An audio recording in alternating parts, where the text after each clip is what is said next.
Sveiki visi gimę po mergelės ženklu, pasižiūrėkime laikotarpį nuo kovo 17 iki 23 dienos. Kas jūsų laukia? Savaitės perspektyvos, ko vengti ir patarimas jums.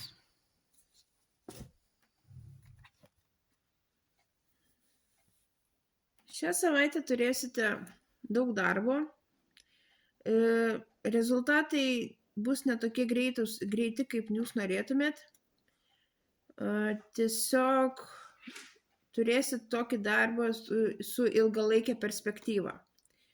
Taip pat šiuo laikotarpiu yra proga apmąstyti, kur jūs einat, ką pasiekėt ir kur norit nueiti. Ko vengti? Venkite tokio nenorėjimo veikti, pasyvumo, atsitraukimo nuo visko. Venkite pilstymo iš tuščio į kiaurą, venkite būti pernelyg smulkmeniški.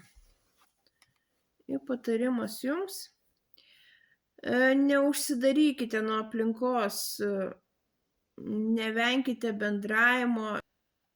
Tiesiog,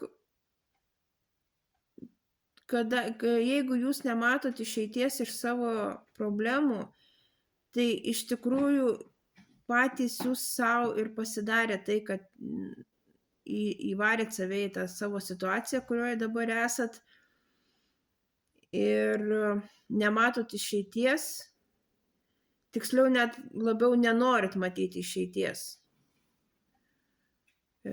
Tai neužsidarykit savyje, ieškokit pagalbos, jeigu reikia. Tiesiog venkite to atsiskyrėliško gyvenimo, bent jau šią savaitę.